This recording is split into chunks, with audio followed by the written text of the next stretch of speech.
evening and welcome. Welcome to Rangers Radio.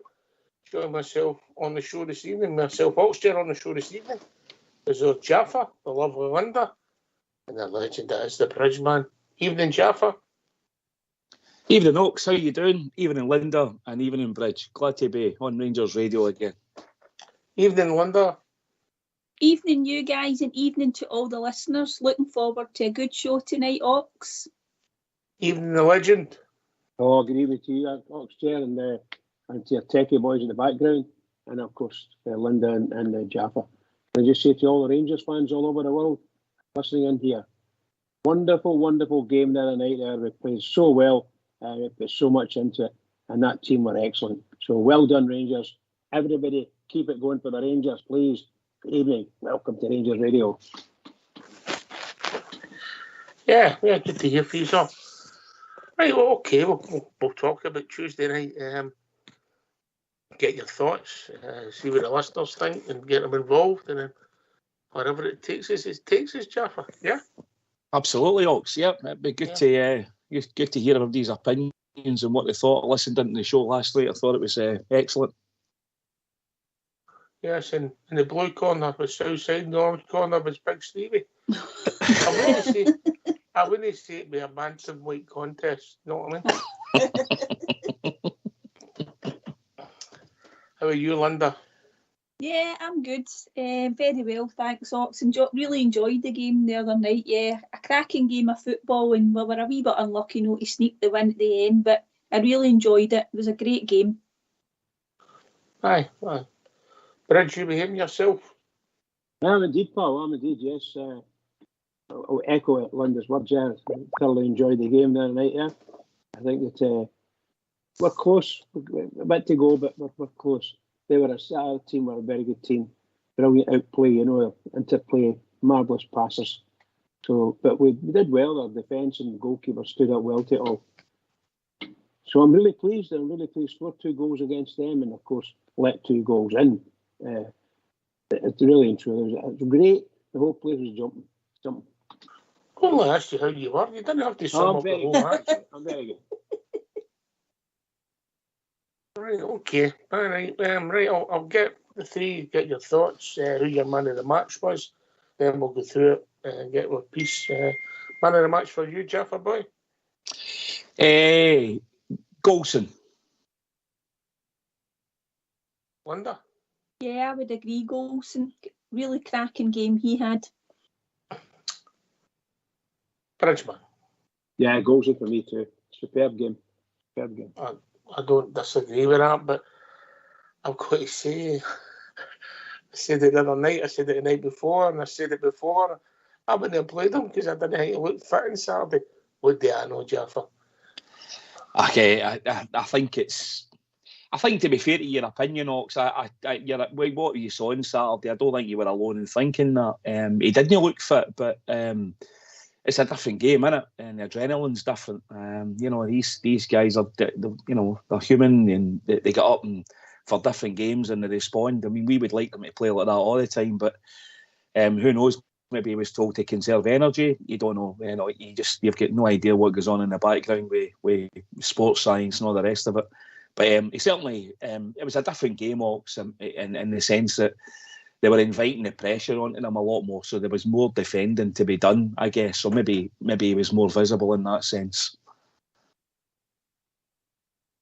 Good point Jaffa makes about sports science. I'm done with that one. Done with it. Oh, that's well past us, Ox. We just get by in pure adrenaline. I'm done with it because Connor Golson just shoots all that stuff. They talk about match sharpness. You have to have pre-season. You have to have game time.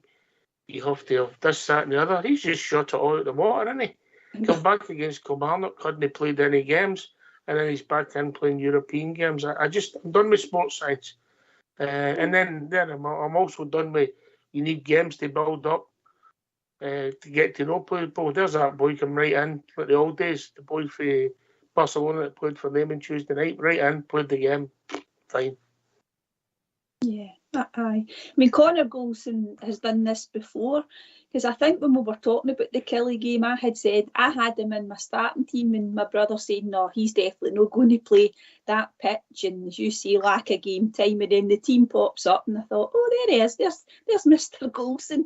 So, yeah, and then obviously they brought that guy in as well, so I don't know. I think it very much depends on the player as well, doesn't it, Ox? Golson seems to be a bit more resilient, let's just put it that way. Thoughts, Bridge?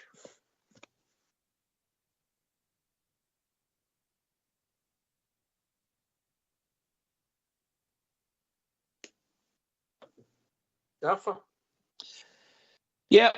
I think, obviously, as I said, Ox, the game was a different game in the sense that we were defending. I mean, the way I saw the game when I was there on Tuesday night, it was very much we played the game differently. Tactics were completely different in both halves because we pushed up, I thought, in the second half by about 20 yards, and we closed the game a bit tighter. But in the first half, I think it was clearly a containment. We just wanted to see and we're trying to hit them in the counter. It wasn't that great to watch, I'm not going to lie, Ox, because obviously, I mean, they never really got a lot of shots away as such, but we certainly invited a lot of pressure onto us down the two channels, with Tavernier getting targeted the most out of him and Barisic. But, you know, and that Noah Lang that was playing against Tavernier, you know, he was getting a bit of joy at the start, and then Tavernier seemed to get a grip of it, and it was a good tussle to watch. I was sitting right in front of that, so I had a good view of it. But I mean, there was a few mistakes in there as well. Listen, football at that level, and they were a decent team. I mean, I'm not going to say they're the best team I've seen at Ibrox, Ox, in the last 3 years, but they were certainly, they were certainly decent. I've seen better teams at Ibrox in the last 3 years. Leon, for one, who their manager actually was the manager of that night.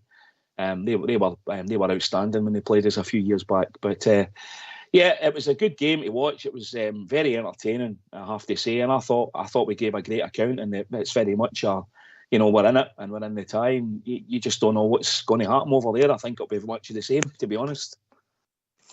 Wonder? Yeah, I agree with Jaffa. The first half, I think, we went in 1-0. You've got to score, I know that, but we probably sneaked it. I don't think I couldn't see a goal coming for us. I thought that they looked more likely to score, Ox. But as Jaffa says, it wasn't as if they were hitting the post, hitting the bar, and Butland's made all these saves. It was just the possession that they had, and they did look dangerous. And they are a really good team. But then when we took the leads, it was just a fantastic goal. I would say that up to that point, young Sima was looking like getting hooked. But that goal was absolutely terrific. I don't want to be unkind to Sima, Ox, but up to that point, I was struggling to see what he was supposed to be bringing to the game, in terms of getting us up the park or using his pace.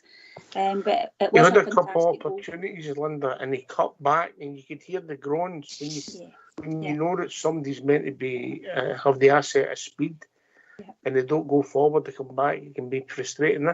Yeah, it looked as if he looked as if he lacked a bit of acceleration, if that makes sense. He lost control of the ball a couple of times. He had that brilliant chance where he was running through Ox and his touch took him really wide. But as I say, that goal he scored was just, it was out of this world. Absolutely fantastic. Yeah. You back with us, Bridge?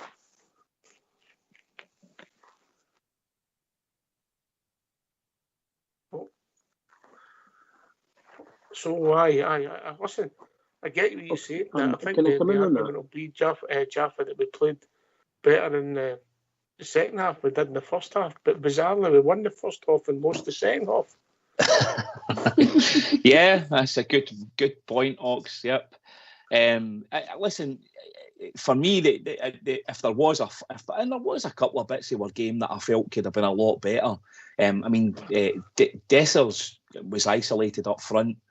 I thought Seamuck should have been a lot closer to him because we were playing a lot of balls directly out of defence, which I'm not I'm not afraid for us to do that, because I felt if we had started all that playing it around at the back like they did, which was where our goal came from, when Raskin basically, forward ran with Singari as he went to go and pick the ball up and closed them down and toe poked it away from him. And that's the danger of doing that, because he's back to goal. He's back to the play. And Raskin saw him going to collect the ball and ran 20 yards with him. And in over 20 yards, Raskin's got a bit of pace. And that's the danger of doing that. But when we were playing the ball out long, my only criticism of that was there was nobody actually getting closer to Dessers to get the second ball. And Dessers, I felt, actually won quite a lot of headers and to get the second ball. But Seema, and you can't expect Cantwell coming out of that sort of number 10 role to go and, make up 30, 40 yards as the ball's getting played out for the back. So if that was the tactic, we were playing the ball out, I just felt we weren't close enough to Dessers. The Seema, or even when Matondo, when he came on, he got a bit more joy because he's got a bit more pace and that acceleration that Linda's talking about. But the goal in the first half was a cracker, and an absolute perfect example of why you shouldn't play that nonsense for me of playing the ball for the goalkeeper out to the back foot. I just don't get it. I don't understand it. I don't see what it does. Bridge would have never win it again if that happened back in the day. Bridge. I think the game was enthralling insofar as that team, I don't know what the possession figures were in the first half, probably enormous. They probably had about 80% of the ball, and they kept it so well. And that is really frustrating for everybody, including the fans, but, when we got the ball, we tried our best to do things with it. Some of them just didn't quite come off. I'm not here to criticise any player at all. I thought Rangers, their men on the park, did as much as they could do. In the second half, we saw that team actually tire in front of our eyes. They started to tire, and Rangers kept going and got quite a bit of possession in the second half and made good use of it too. But the last 10 minutes was all pressure for everybody, and particularly ourselves. If that game had gone on for another 15 minutes, Rangers would have scored another 2 goals, lately. That's the way it looked to me. I think Rangers were fantastic. I think the boy Seema scored a fabulous goal. He might not have got much of the ball before that, but my goodness gracious. He's got a bit of pace, so I'm hoping that the manager will be able to tell him what to do when he gets the ball. Who's down there, because there's nobody else coming up with him. When he's away, that's it. He's on his own. So he needs to find a way of getting it turned back or whatever. Have a dig in, that's all. But don't just give the ball away or get it taken off you too easily. Right, okay. So we're still in a tie, and it's interesting. And listen, up until maybe Tuesday night, Jaffa, we were concerned that we didn't have a team. And when I say that as a team, how they were going to be in the trenches, how much energy they were going to give for the cause. And we saw bits and pieces of that. Was it our greatest performance ever? Of course no. But there was rooms to be optimistic. Why? Because we're playing against a decent side, Jaffa. 100%, Ox, yeah. And I think Bridge makes some great points there. The energy levels were brilliant. We were right up for the game, and we competed throughout the 94 minutes, 95 minutes, however long the game went on. And in the second half, we did look the more likely, especially the last 15 when Matondo had come on.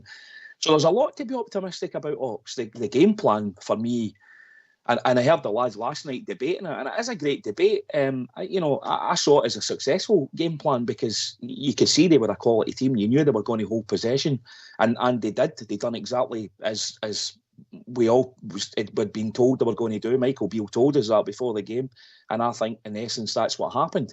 And I think he managed that situation, and I think his tactics were as close to getting spot on as he possibly could. He very nearly got away with a victory, barring quite a lucky shoulder, if you want, shoulder blade off Luke de Jong for the equaliser. And then we still had a couple of wee half chances. Danilo had a wee half chance that he could have, and on a different day, could have went into the back of the net. But it was a great game in that sense. And listen, I don't think if they underestimate us, then I think they're at their peril. Let them do that, because I think that's a false strategy to fall into. I think they'll do the same again on Wednesday night, and I think we'll play similar way, Ox. And I think we'll have learned a lot about them, because pushing up on them was definitely the better tactic in squeezing the game. But it's all about timing, Ox. And I noticed that the other night with the press. You know, Cantwell was orchestrating the press, and Dessers was orchestrating it at times, and you can't do that for a full 90 minutes. You just can't play that way. So I thought they got their press right at the right times. As I said, they got the goal right on the stroke of half time from the press, and that all came for asking, to be perfectly honest with you. So I thought overall, I thought we were decent. The press, you've got to do it together, Linda. You know what it's like when somebody starts with you. Oh, definitely.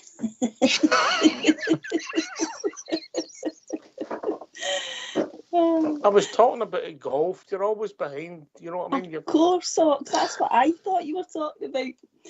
Yeah, I mean, see, at the end of the day, they're a fantastic team. When you look at all the teams that are competing to get to the Champions League, PSV look the strongest, in my opinion. And we just so happened to get probably the best team that we could have come up against. But certainly it'll be interesting to see. I know we're taking one game at a time, how he sets up next week. We're very much still in the tie. It's the same position as last year. So there's everything to play for. But in the second half, I thought we relatively took care of the ball a bit better, Ox, in terms of, sometimes in the first half we gave it away needlessly. And the midfielders were guilty of doing that as well at times, and maybe not holding it up front, just to give everybody a bit of breathing space. But still very much in the tie. And I think, as you said there, what they gave us against the best team we've faced so far this season, a team that wanted to play football, I thought they did us proud, to be honest. Yeah. Considering how flat we were on Saturday, Bridge, I'm not getting carried away, but there's reasons to be optimistic. Yeah. Yeah, I think the biggest thing was that I think the players are starting to get that wee bit match fitness that they're needing. There's obviously a bit more to come. But the ball's no sort of bouncing off their knees like it was in the first time they played for us. So hopefully that's all going to come and smooth out as we go. Obviously these games are so important, and we're unlucky at times. We could done with a fortnight training to get everybody as close to fitness as possible. It's just the way it is, you know. And I'll tell you what, I absolutely see that first goal was fabulous. And our second goal was just out of this world. I mean, that was goals. Gee whiz, we don't score many goals like that, and it's all a team goal, you know, not just a one man, but everything was just fabulous play. And they're going to be worried about that. They're going to worry about that, that's for sure. And that big fella there, centre half, our captain, he scored against us last year as well. Same header, same type of header. My memory serves me right. And he'll not do it again. He'll not do it over there. Because we should know about this now. What we're doing. Simple. Oh, seriously. Oh, I'm so happy. All right, we get these phone lines opened. Yep. Let's hear from these. Why don't you give us a call on 0141 356 1972. It's your show. It's your platform. Let's hear from you.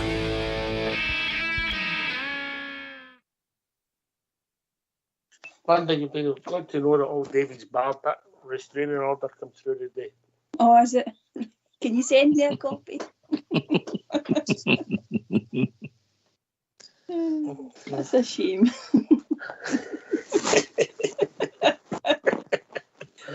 I'm always having a pop. I mean, such a lovely guy. He was wanting to know if you were looking for a caddy, Linda. Oh, right. Oh, no. You'll need to go through a fitness test for that, Jaffa. I know one, and it's left, right, left, right.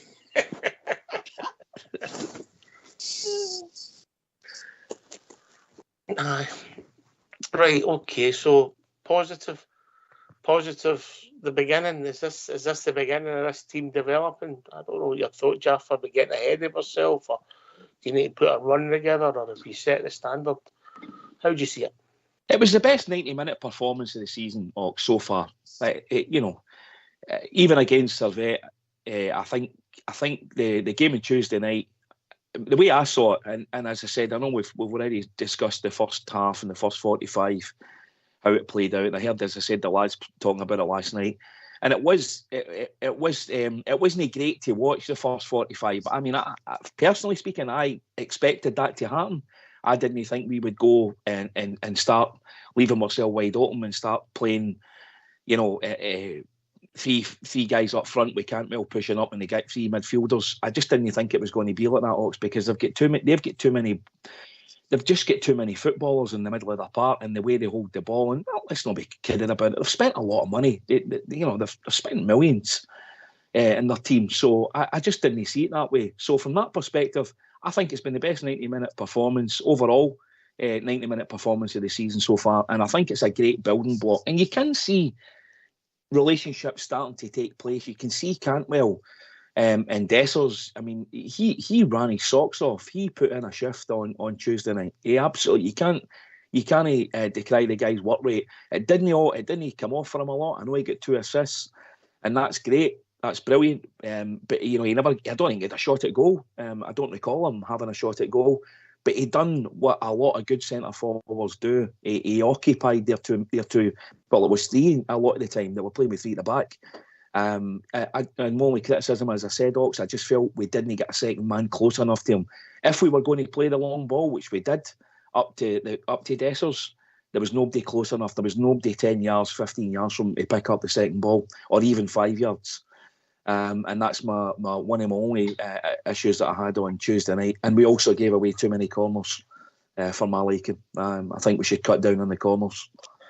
Aye, because really sometimes it just comes down to the luck, as you've seen, Linda, with the sort of deflection off the shoulder. Yeah. You can't set your team up for that because it's a bit of fluke, really. Yeah, I think when I saw the stats, they had double the amount of corners, something like 9 or 10 corners. We only had, I think, maybe 4 or 5, and I thought their set pieces looked, their delivery was good, but up to that point we'd obviously done all right. You were asking there about what does it, what have we found out about the team? They can compete against a very, very good European side, but we also had players that maybe gave us a wee bit more hope in terms of what they're going to bring. Ox, somebody like Dessers, as Jaffa said, he didn't score, but he's got 2 assists and he did all right, and maybe that gives him a wee bit of breathing space, because there was fans questioning why that guy had been brought. Sima scored a really good goal. I still think that we're still to see really his sort of top quality, I think. And then you've got somebody like Rabbi Matondo. Is he the guy that we're maybe looking for, that we think that we need to play out in the left? That's his more favoured position. He's different from Ryan Kent, but we're talking about previously, do we need to buy somebody with a bit more pace up front? But young Rabbi, he could go on and start to stake a claim, and I really hope he does. I don't know if Big Stevie could handle that if we'd a Rabbi in my team. Rabbi some stick last night.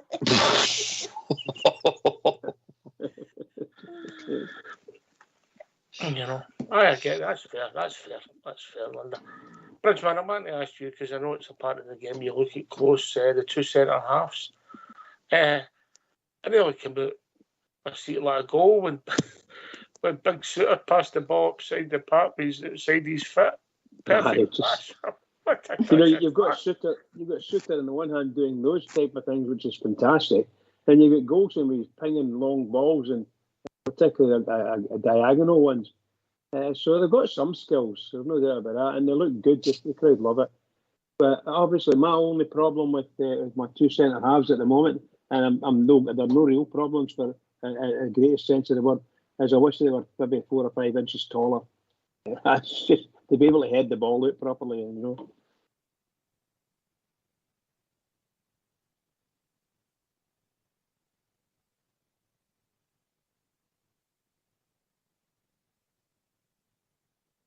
I think you're talking about 6'7", 6'8". I think Golson's about 6'3", Jaffer, isn't he? Yeah, Well, it's two of them. 6'2", 6'3". And what's Suter? Is he about the same? 6'2", 6'3"? 6'2", 6'3", yeah, and his brother's 6'7" or something like that. Boy, Harry Suter. Harry. I mean, that pass the other night, I was in the Sandy Jardine corner, Ox, and that the whole corner stood up because we were right in line on the eye of that when that ball swerved towards the byline and then came back in again, and Rabbi Matondo picked it up with one touch. It was spectacular. It was brilliant. It was like watching Beckenbauer or Cruyff. It was John. I've got to be honest. He's grown on the Linda. He's grown on me. Yeah. I think we were all hoping that he would get a bit of luck in terms of his injuries.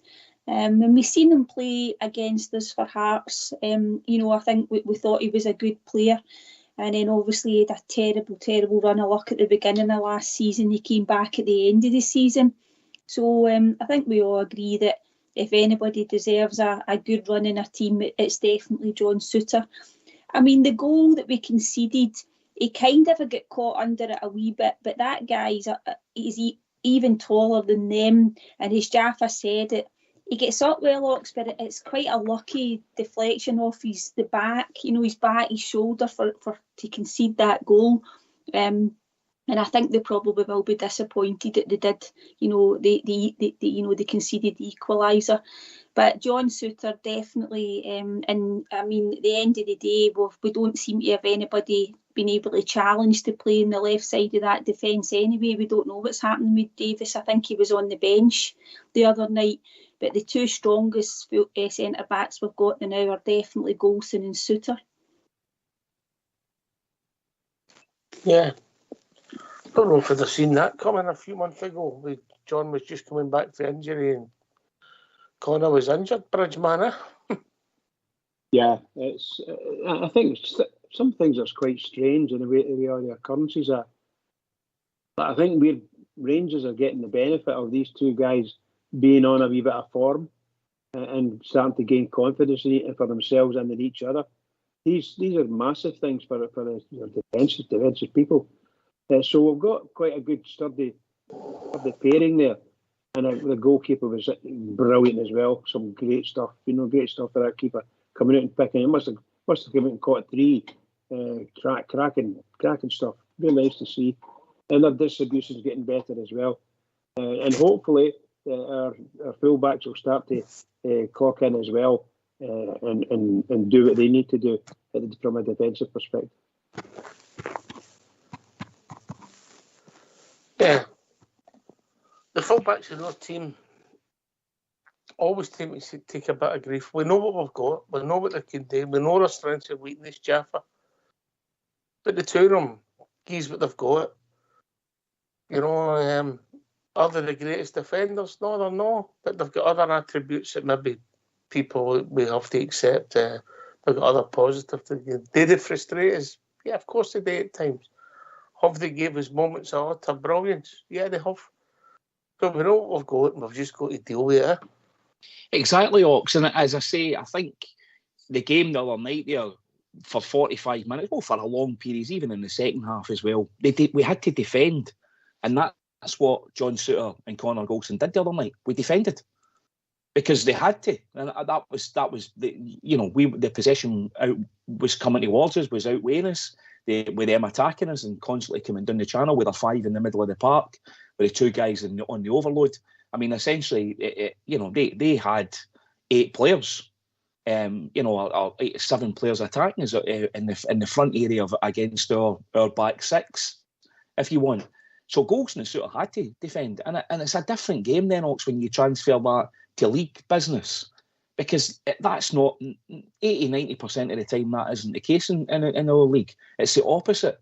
We're what PSV were doing to us the other night, and probably that isn't Golson and Suter's strengths playing the ball. As Bridge alluded to there, some of the diagonals that get played out of the centre of the defence on Tuesday night were as good as you'll see anywhere across Europe, in my opinion. Big Connor Golson in particular, an I can't even remember if it was 2 or 3, maybe even 4 balls. Brilliant balls out the box. And as we said, we were just chatting there about Souttar's distribution. It was really good as well. So I think sometimes you're on a hiding to nothing, aren't you, Ox? I mean, you can't do right for doing wrong. These guys sometimes, they're the worst enemy some weeks because we're playing such an attacking amount of football in the league, and sometimes they're not. That's not their game, and we're expecting that to be their game. And they're not ball players or ball retention players. They're defenders, and that's what they done the other night. Yeah, I mean, the 2 fullbacks did really well because they played a large part of the game on a yellow card. And when you look at the 2 yellow cards, they were for, pullbacks on their 2 tricky wide players who, I mean, it must have been an absolute nightmare coming up against them. I mean, Tab, I think, got his in the first half, didn't he? And Borna just into the second half. And we seemed to be... We were trying to nullify them through the middle, I think, Ox. We didn't want to get carved open. And I don't mean that we were happy for them to be out wider, but it seemed to me that we just thought we'll deal with that. We didn't want to get cut open and for them to get really great goal-scoring opportunities down the middle of the pitch. But as Jaffa said, they're coming up against quality players. And they're going to concede some chances in a game like that, Ox. But the 2 fullbacks, I think we'll have to accept that sometimes they are going to get caught, and it's the roles that they're being asked to play, I think.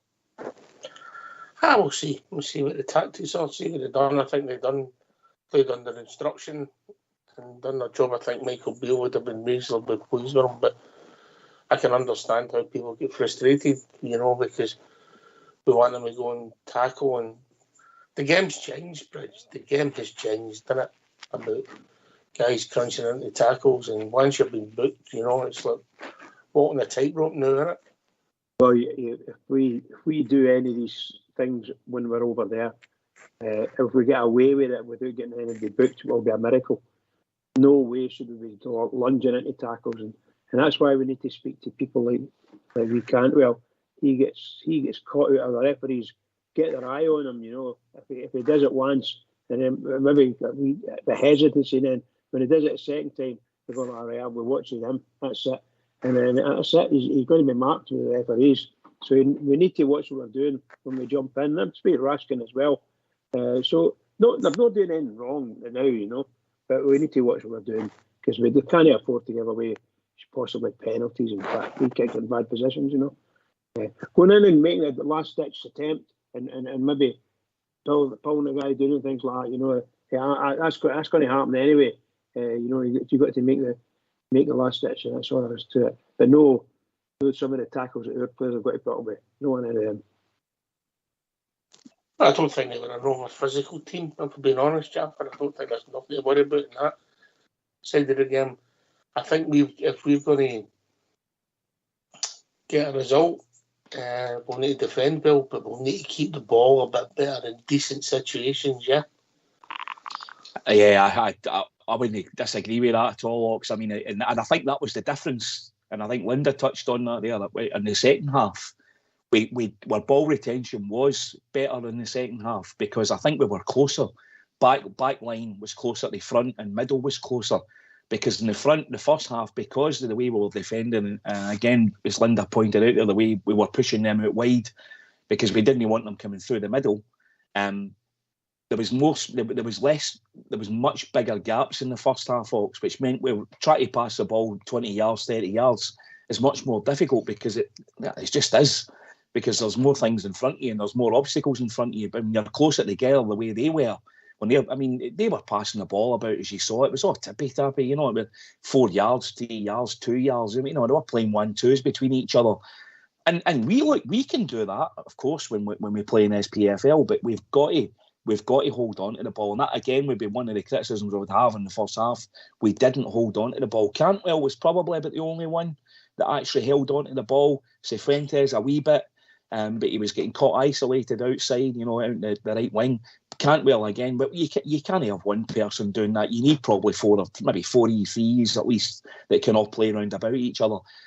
And a lot of that comes down to confidence as well, Ox, because, our team are looking at their team and they know that they're worth millions of pounds, and that's just football. And a lot of our players maybe felt as though maybe felt a bit, the challenge was hefty in front of them. And then when you go out and play them, you realise it is just 11 against 11, and you just got to go out and give you the best account of yourself and put as much energy into it. And I think that's one thing that we did do. I think if there was probably out of the two teams, we were probably more physical than what they were. So I don't think we've got anything to be concerned about in that respect. If anything, I would have thought they actually looked a wee bit light up front, if the truth be told, which is maybe why we had such good success against them from a defending point of view. I get it. Right, there's an elephant in the room at the moment, Linda. Right. Just we're She slowly let us know, Linda. getting this. Right, Fred. Len, what did he say? I missed that. The way you said it, I thought you were meaning Linda was the elephant in the room. Once you hear everything, doesn't mean you get big ears, Rich. Big ears, aye. And having seen Jaffa and his budgie smugglers, I can confirm he's not big drunk. We need to see some photographic evidence of this. Oh, no, you don't want to be doing that, Linda. That's one thing you don't want to be doing. No, trust me, Linda, there's no pictures. It was comedy right. gold when somebody put a fag in his when he was he was sitting in the rubber ring. It was the boy. There was no pictures, unfortunately, but I'll never forget it. Right. So who's Dumbo? Who's Dumbo? What's this Dumbo? Where are we? The front line. We're struggling to get this blend right. They're all new players. Dessers, Danilo. We'll get Matondo. We'll class him as a new player. He's hardly played. Sima. Roof's coming back for injury. So we're struggling to get it right up front. Yeah. And I think with Dessers and Danilo in particular, I don't know if I might be wrong with this, but I don't think they've started a game together yet, because I don't know whether they're perhaps too similar, because I think maybe Danilo prefers to play through the middle as well, Ox, but I don't know, that might come in the future.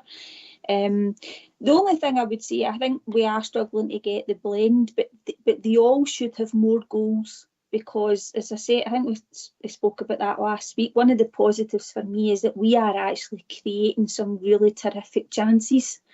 It's not, the blend isn't absolutely brilliant just now, I totally agree with you, but if you even think about the game the other night, I mean, Lammers could have had another goal, and Danilo, again, I think I was disappointed he didn't put that chance away, Ox. But I think you're right, it's the combination, and it'll be horses for courses, I think, for each game, won't it? But Matondo's obviously putting himself, very heavily in the mix as well, so it'll be interesting to see what he does even on Saturday. What are you thinking, Bridge? Well, looking forward for Saturday, and I think he's going to revert back to a non-European game, if you follow what I mean.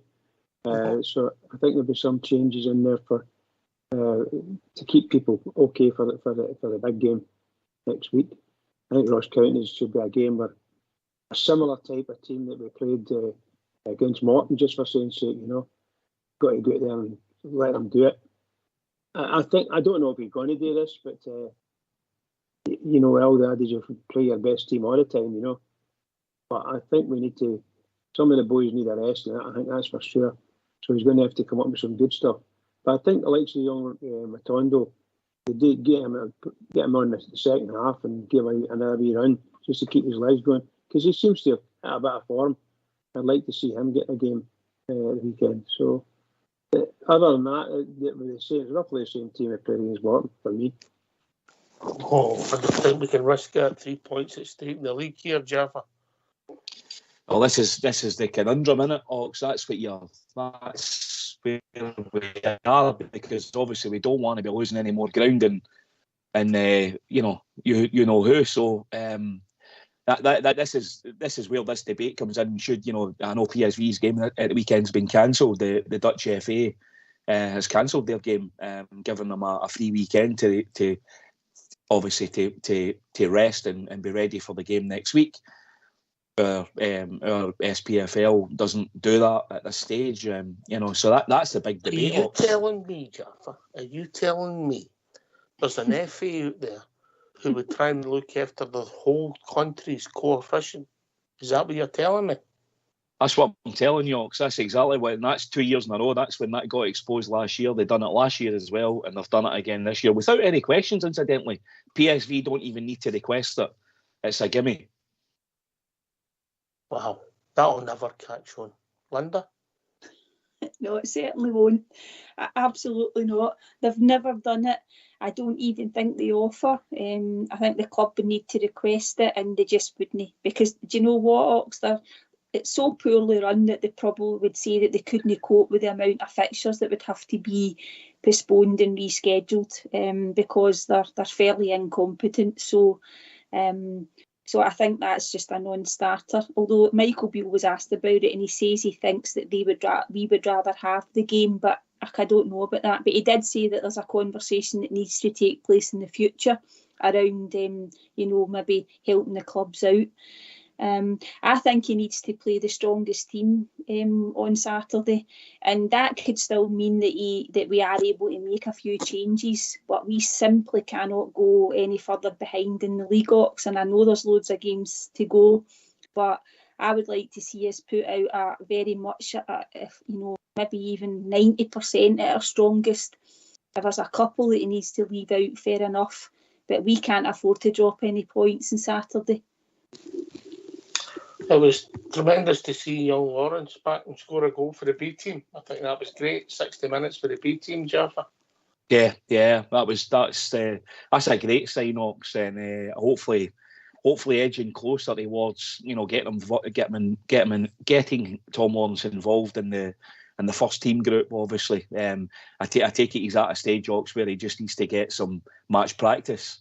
And that's brilliant that he's just on playing football, you know, and I'm sure Tom Lawrence is delighted with that as well, because, he's had one hell of a time here. So that's great news, Ox, because, again, go back to your point here, that's like a new signing, because, I mean, I forget how good Tom Lawrence actually was. I just remember thinking the first couple of games that I saw him, I thought, this guy's all right, isn't it? He knows how to play football a wee bit.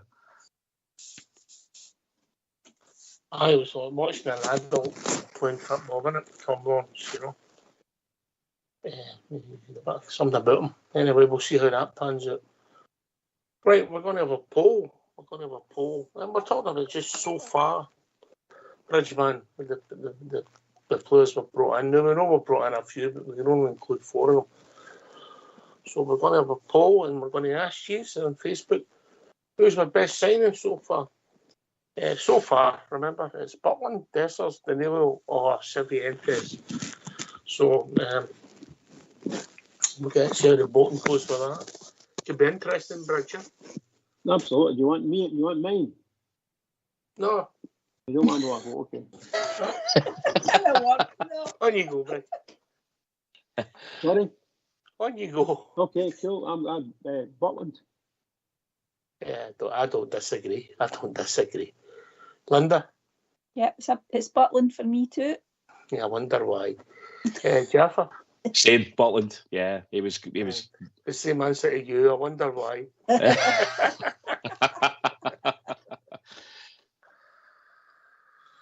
Oh dear. Everyone and anyone. Yes. Yes, right. Okay, we'll see how that goes. It'll be interesting, you know. But we're just going to get that blend right up front. Do you think it will come, Linda? I think it will, yes. What have we played? 7 games, 6 competitive games. Pre-season was you know, was just about getting their fitness up. He's got lots of options, and as we said, you know, it is about that blend, and it will depend on the opposition. I would just like to see you score more goals. For me, that's the main objective of that forward, whatever forward line he picks. I still think we're not clinical enough, and as I said earlier, there's been some really great chances, and some of our midfielders should have more assists to their names because of the chances that we've missed. But I do think it will come, and players like the boy Sima, that'll take a wee bit of the heat off him. He's got a first goal, it's a terrific goal, and hopefully he'll get a bit of confidence from it. Danilo, I think we need to maybe see him start. I think he'll maybe start on Saturday. And I think, as I said earlier, Dessers has done himself no harm with his 2 assists against PSV. Would you go with A2 and Matondo at the weekend, Linda? I'm going for Matondo, Danilo, and actually Lammers. That would be my front 3. Lammers. I'm not going to comment on that one, Jaffa. You've always got to have somebody though, haven't you? I mean, for a long while it was Hadji, then it was Lundstrom, and he's a new Hadji. Now we've got Big Sam. I can't disagree with you right enough. He's no short. I was always a big fan of Scott Wright's.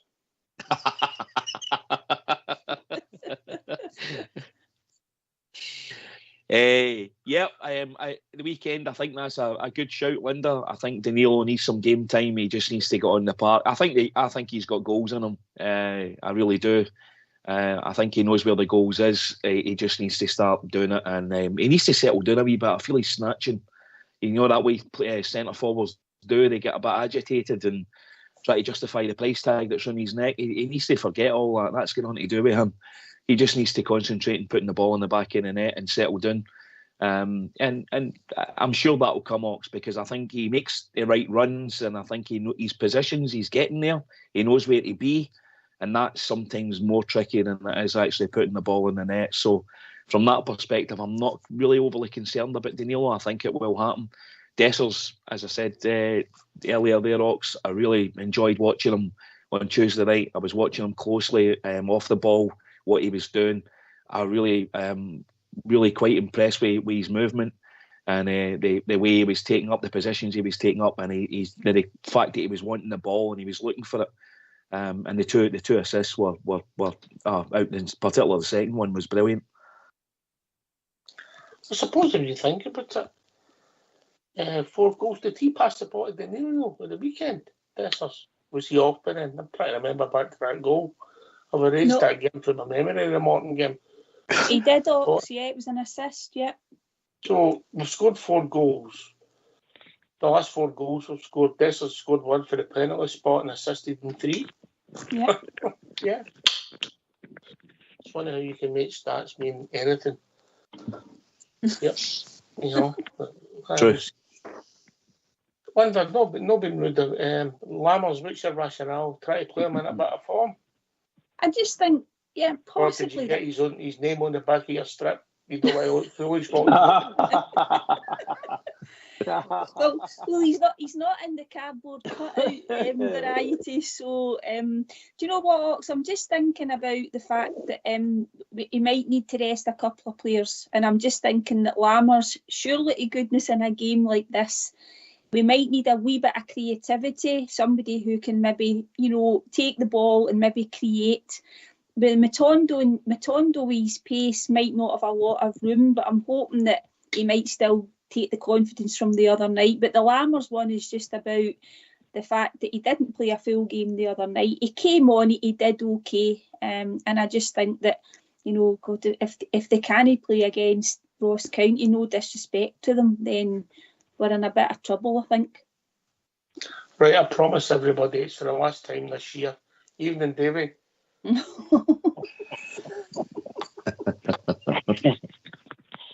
Don't encourage him. Sorry, Davey.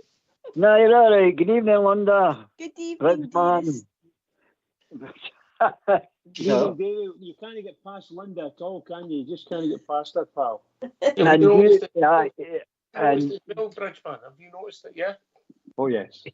All right. And good evening, Jaffa. Hi, Davey. How you doing, pal? I'm doing fine. No, I'm just off the phone to my lawyer.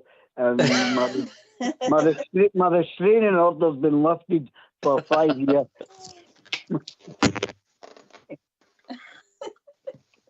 How you doing, David? I'm doing great, marvellous. Another great show. Always is. Very positive. What I was like to ask you is, regarding this Saturday's game, do you think he'll make a lot of changes like he did against Livingston? Because I don't think, against Morton, I don't quite think that sort of gelled. So I think there's a few there we need to keep giving them game time. What do you think of that? I'll go to Linda first because she's been controversial with her forwards, but see what she thinks of the rest of the team, and then I'll go to Jaffa. On you go, Linda. Davey, I hope he doesn't send out the same team as he sent out against Morton, because I might be being pessimistic, but that type of team ain't going to get us a result at Ross County, and isn't it not? I mean, that I think he's got to. He might rest a couple, Davey, but I think he's got to put out a relatively strong team.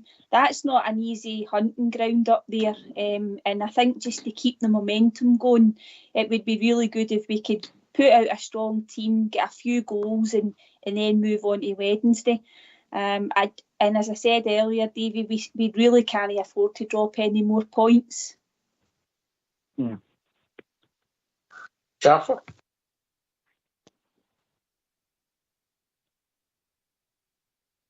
Jaffa? Come on, you're doing a bridge. That's that. Well I'm done. on. Davey, I think it'll be much of the same team. I think he'll drop a few just through the fitness side of things. I think Jack will probably sit out and he'll bring Lundstrom in. He'll probably take out Suter and bring in Balogun or possibly Golson, but one of them will drop out. And I think it'll be maybe mix it up a wee bit more at the front, as Linda has alluded to. But I think in essence, it'll be the same team because I think we need the 3 points and I don't think he can take any chances. Richard? Well, I can't necessarily argue with him, but I wouldn't have any fear of putting another team out, like starting with Morton. We've got to be able to go out and play these young lads. The two young fullbacks were really, really good. I thought, they gave their all. If the manager's not happy with them, then they need to move them. They can't be in the squad and not get a game. I'd be quite happy with that. I'm not being funny. You've got a second half. They're find out what it's like playing against some of these people, And you guys don't trust them anyway for that matter. You want to see them a slightly stronger side than I would put it. I wouldn't have any problems with it. The manager wants to put a team out. But don't kill the legs of the guys that are going to be playing next Tuesday or Wednesday, whenever we're playing. The thing about it is, Bridge, we'll get 3 games, and then we've got a pick if you're a non-international. But if Beale doesn't get that right, if we played the team against Morton and dropped points, Bridge, I think you've got the same similar problem if you play the big players and their legs have gone, are not totally gone, but you're causing them to exhaust their legs in some way or other for a European tie, which is also so much more important than Ross County. But I'm not trying to underestimate how important Ross County is. But that game for Europe is going to be—it's a massive game already, and we haven't even reached the Saturday game. So somewhere along the line, the manager's going to be able to pick a team that's not going to kill the first team. That's the way I look at it. 5 substitutes, remember, Bridge? You've got 5 subs now. I'm sure they'll be able to use them properly. Sure of it. But I don't know. I think Beale Jaffa would be under a lot of P if that went Pete Tonga. Yeah, and that's the fear, Ox, and that's probably what will override the decision making. I will still agree with Bridgie what he's saying. I mean, Dujon Sterling and Devine, are more able deputies. Sterling, I don't think he didn't look. I thought he looked all right, but it was Morton we were playing, and it was stuffy.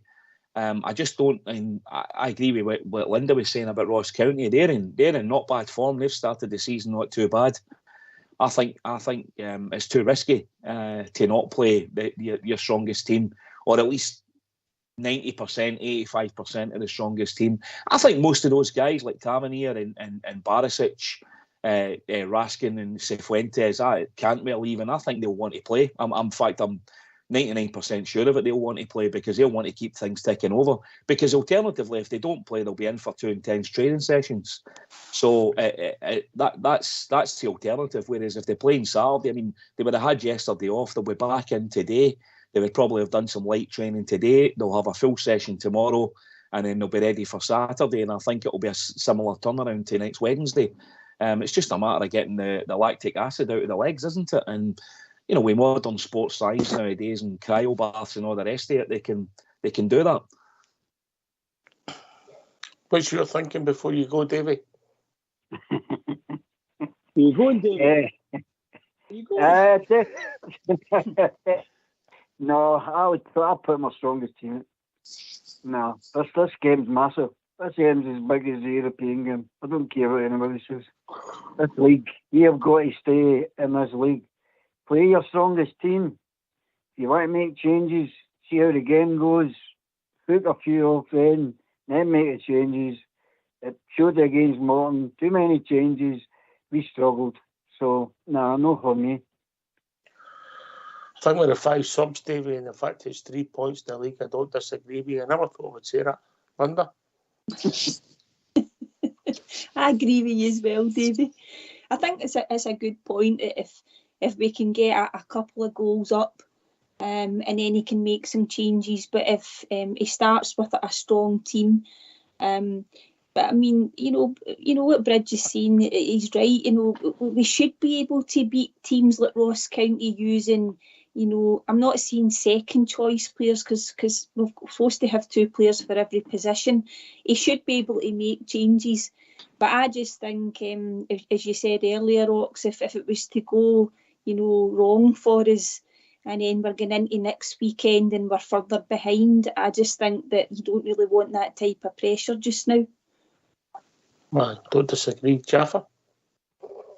Yeah, I just think it's too risky. So whilst I agree with everything that everybody's saying, and I echo the points that we should have a strong enough pool that we'd be able to put, you know, Dujon Sterling or you know, even some of the guys in the middle of the park.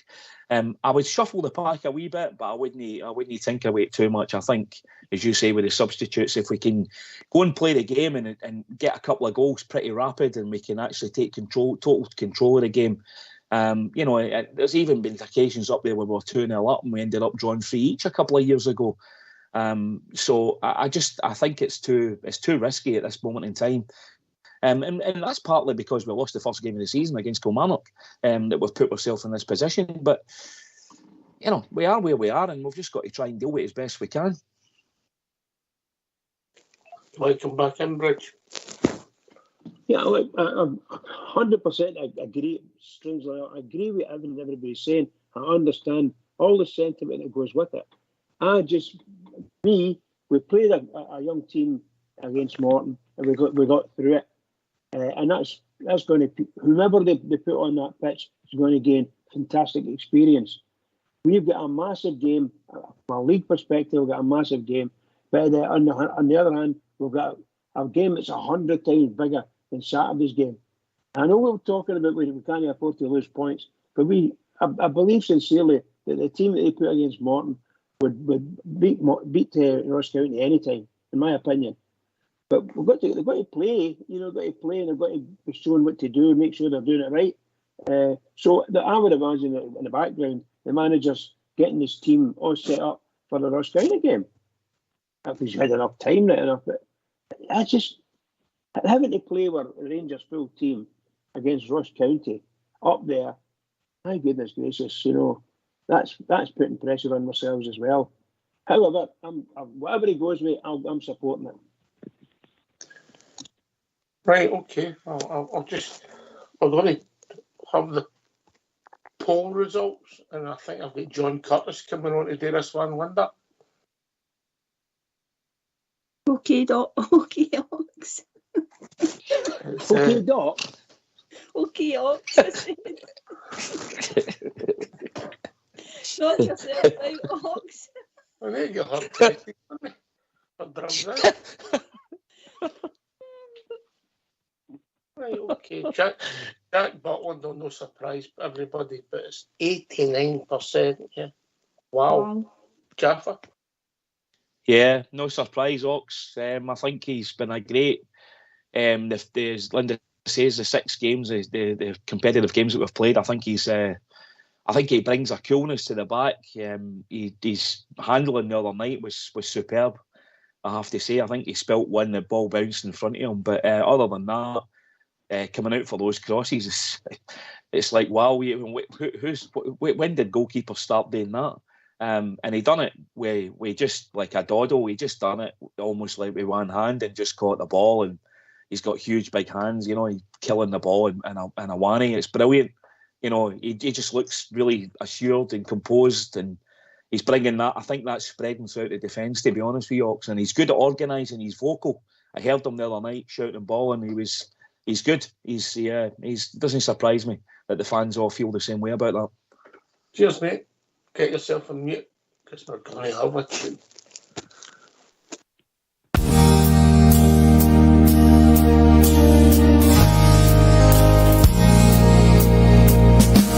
We are the Rangers FC. We are the people, you better believe. We are together, we're doing the bouncy all over the world. We had our troubles, but now they are gone. They tried to kill us, but the Bears, we stood strong. We are together, doing the bouncy all over the world. Lucia Vibrox for Lancer 3. Follow, and God save the Queen. You'll hear us singing, doing the bouncy all over the world. In Barcelona in 72, we beat the Russians, but 3-2. Still celebrating, doing the bouncy all over the world. Glasgow Rangers are back where we belong. Blue sea of Ibrox, and we're still going strong. We wear our colours, the red, white and blue. We wear them proudly like blue noses do. We are together, doing the bouncy all over the world. The pride of Scotland, but that's nothing new. The pride of Glasgow, and Glasgow is blue.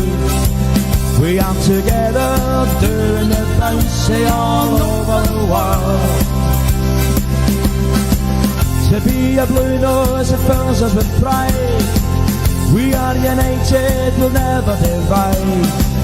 We are together, doing the bouncy all over the world. Doing the bouncy all over the world. Doing the bouncy all over the world.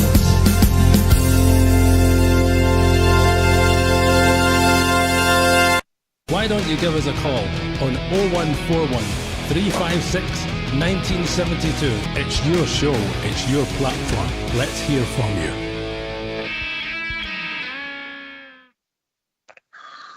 Just looked at the people who voted for Jack Butland under 89% of the people, 89% he got votes. 98% of the people who voted for him were females, and Jaffa was the other one. that doesn't surprise me, and I wonder how many of them have ordered the cardboard cutout. Strange, Jaffa, strange. I'm well over Stephen Gerrard.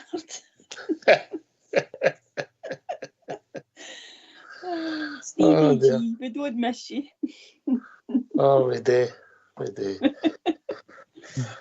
Yeah, right. Oh dear. Old school boys tracked that line. I wish I could redo it, but I can't.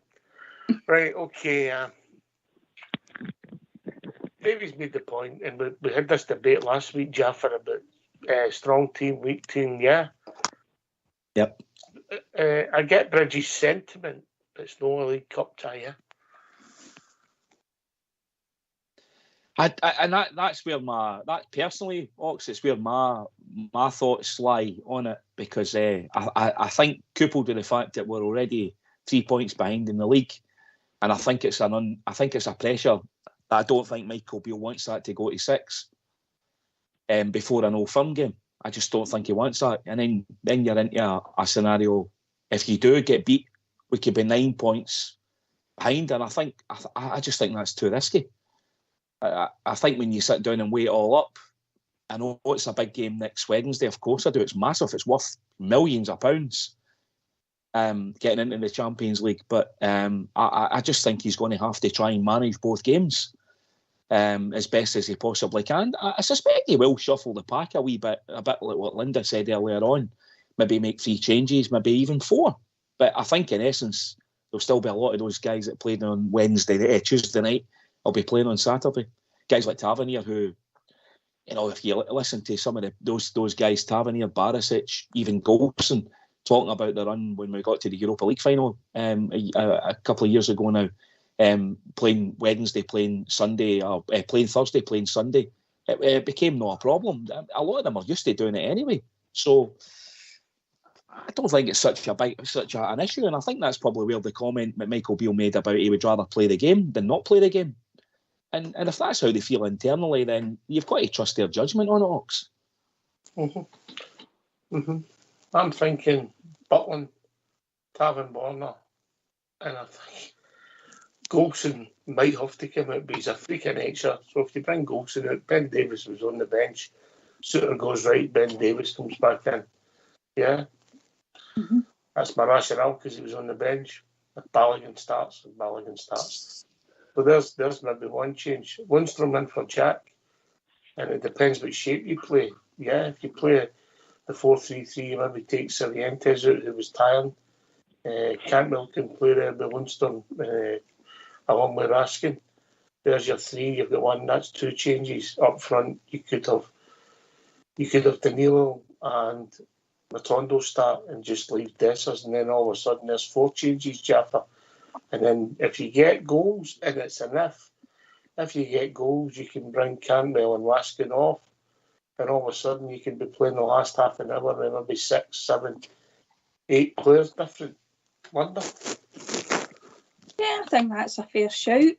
Don't never mention the Lammers, did I? No, was it, who's your third player up front, Ox? Did you say Matondo, Danilo and...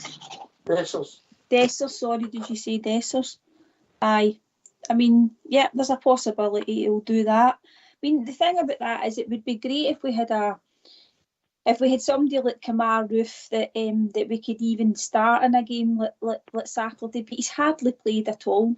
He's had a cup. I think he's maybe only got one appearance. So we don't really know whether there's any chance that he could maybe come off the bench. Somebody like Tom Lawrence getting, time for the B team, maybe that's within mind him getting some time on Saturday as well. But what you've said there makes sense. You've managed to get a few changes, and then if we get a couple of goals up, you could end up with getting 7 or 8 of them rested. Makes sense. You still there, David? Yeah, I'm still there. Unfortunately. What are you thinking, mate? What are you thinking? Does that make sense? You're spot on with what you just said. Your remarks. You've got it to a T. And as far as I'm concerned, we've got to be 100% concentrating on winning that league. We're talking about, Jaffa saying about this game's worth millions. Of course it's worth millions. But we can make a lot of money if we don't get there. But we've got to win that league.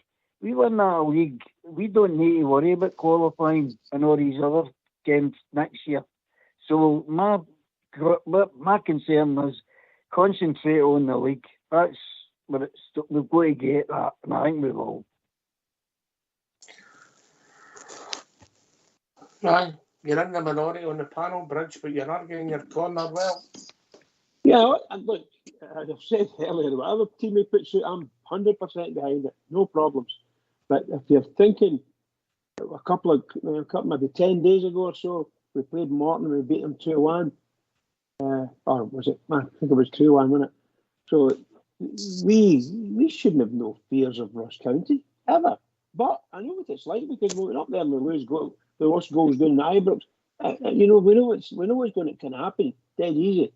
But at the same time, we really do have to make sure our better players aren't going to get injured or found out.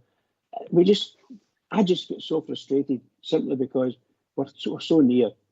We've got a fantastic chance in the European era, fantastic chance, and we might just throw it all away by playing all our team and find out their legs have gone or a couple of dead legs here and there and they can't get them back. Happens. I know it happens. That's all. And so forgive me. I'm moaning and groaning probably for nothing. The panel are wiser than I. That's for sure. Right. Well, what about this, Jaffa? I'll see if All School Blue can do another poll. If people go for Davies' choice or Bridges' choice, and the winner takes Linda out for a champagne lunch, what do you think? Oh, absolutely. Definitely. I presume you're paying. No, Dave So will pay. thanks for taking my call, guys. I'll see you later.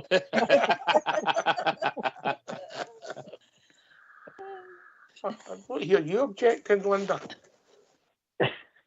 Sorry, what'd you say, Ox? Can you look at some coupons? As long as Jack Butland can come with us.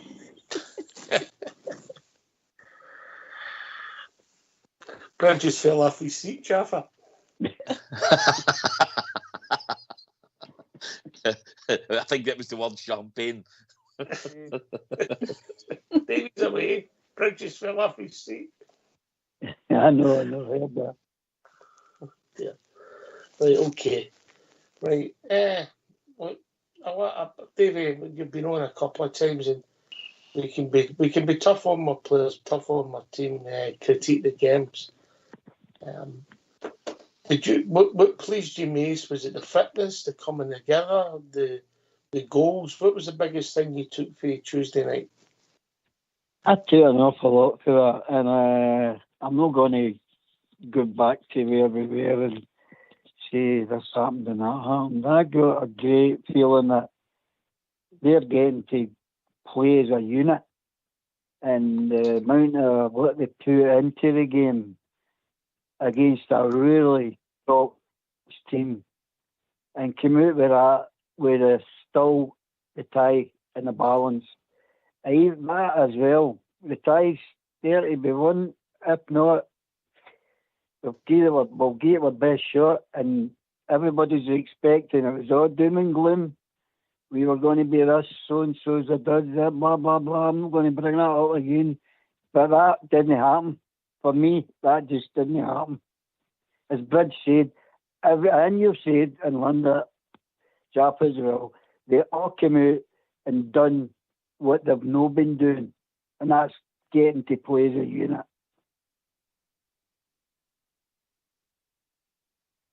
What was the part that pleased you the most then, Linda, then Jaffa?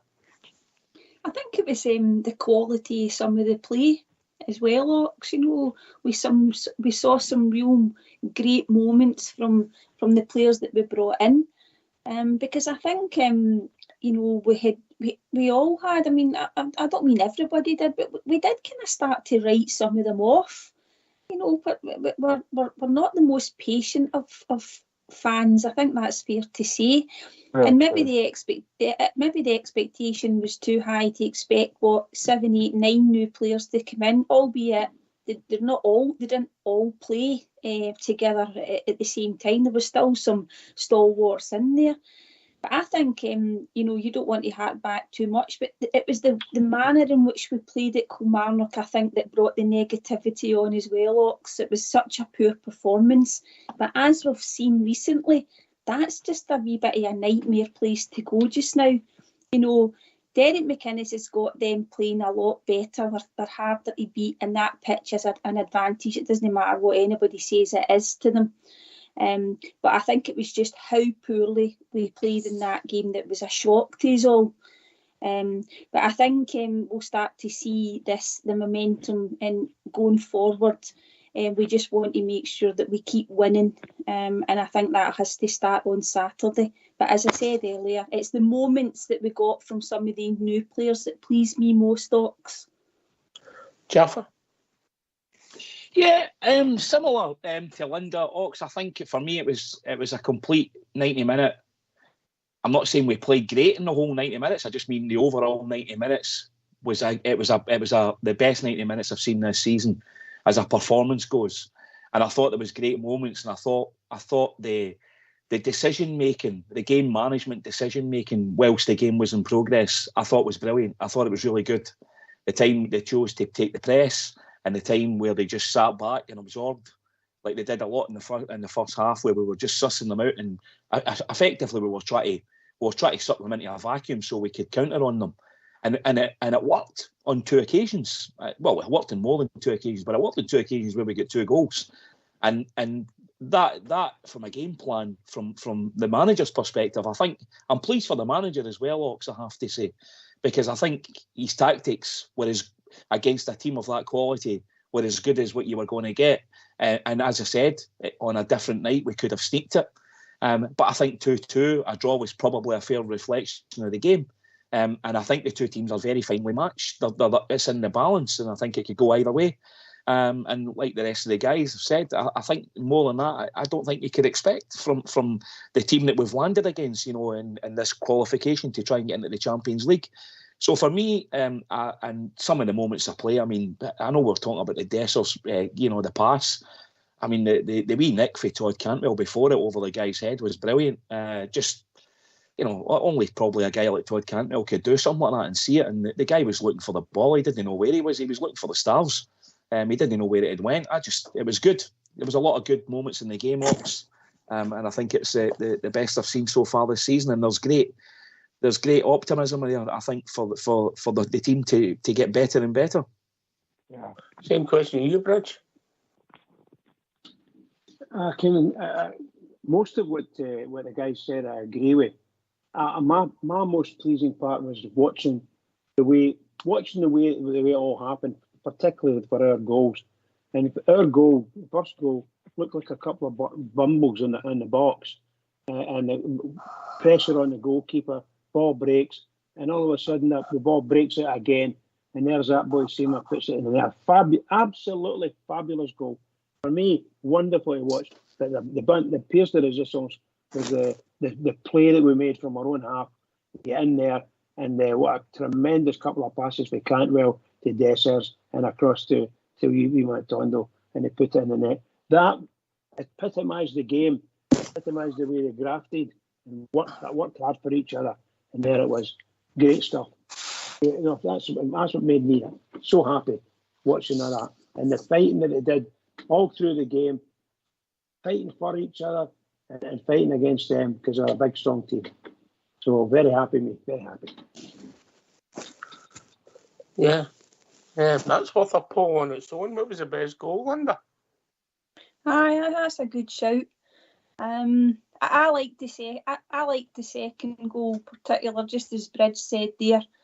It was just a really great flowing move, and Todd Cantwell was just he's carrying on the form from last season. Okay, pre-season we weren't too sure. I think definitely he was being played out of position, but he's definitely coming on his game. I don't know if you agree that he was maybe lucky that he didn't get sent off. I'm not sure With that was a second yellow.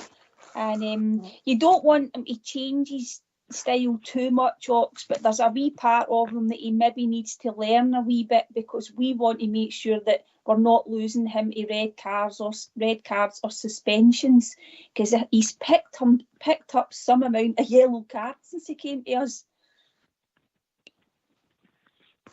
Definitely. I don't mind thinking we want to take that edge off him, Jaffa, but we don't. We want him just to be sensible, and maybe we're going to have to take him off at times when the mist comes down. Yeah. Aye, and I think I saw an interview with him after that. He was asked that question, because I think it may have been Rangers TV, and he said that himself. He admitted, he said, he's on especially these European nights, where refereeing's moderately different and a bit more stricter, and the rules are applied as per the rules. I agree with Linda as well. I think he probably should have been off if you go with the rules. I know he never touched the guy, but you don't need to. It's the intent, and it was the pace that he was running at, and you take into consideration, he was trying to block the ball, but the referee spoke to him right after it. I thought it was potentially going to go, they can call it to VAR for them to look at it, because there was a breaking play at that point, and the referee was standing chatting to him and had a wee kind of. It looked to me more like a heart to heart, and I think that's exactly what the referee was telling him and giving him a wee bit of words of wisdom. So for me, good refereeing. But on a different night, if you're in the opposition, you're wanting him off, because that could have changed the game for PSV. But there was a couple of moments in the game. I thought the refereeing on the other night was really good, actually. I think he was fair. There was a couple of instances in the first half where I thought it was all for them. But we were being really aggressive, folks, and I think we had to be, because of the quality they had, and with Tav and Borna with the pulling back and stuff like that. They're yellow cards. That's just what you get at this level. Mm-hmm. What was a better goal, Jaffa? Oh, the second goal was it was like watching an orchestra playing, wasn't it? It was brilliant. Yeah. Yeah, okay. David, and you come, mate? I couldn't pick what was the best. The two of them, any goal Rangers scores the best for me. Any goal he scores the best for me. But the two of them are sublime. To pick a special one, it was just the move was terrific, and I couldn't split them. Honestly, I couldn't split them. It's what you like, isn't it? Some people like shots, Bridge. Some people like good moves, isn't it? Well, football gives you that choice. I love to see a really good shot smashing into the net. From any angle, from any distance, if you can do that, it's great. But the distance that boy put just outside the box, smashed into the top corner, fabulous. These are the goals you want to see. You want to see your players doing. But the makeup of the game, the makeup of the play, approaching that, and the way the lad strode onto the ball, just let it rip, just fantastic. Wonderful play by Rangers, wonderful. I'm concerned anyway. It was the greatest goal ever. But just to let you know, the poll for who was right between Davy and Bridge is Davy's won it, 95%. Fox has put the table at one. Devonshire Gardeners. Devonshire Gardeners for you, Davy. So if you just give Fox your details, mate, he'll sort that out, yeah? Thank you. And by the way, Linda, I'm a good golfer. Oh, are you, Davy? My God. Well, he is a bit of a bandit. I think that him and Albert might have shared a few trophies. Is that right, David? Yeah, I've got a few up in my cabinet. Yeah, player 16. I was just going to say, what's your handicap? Watching Rangers. I would say 16's in the bandit territory, absolutely. Oh, no, not at all. Not my age. Come on. Give us a break. No comment there, David. We need to get this Rangers Radio golf out and organise docs. There's another player for it. Well, there's quite a few. There's from GB, JM, golfer. Jaffa's all right as long as the windmills don't blow too much. Albert's fair. Southside can hit a ball. Bridge.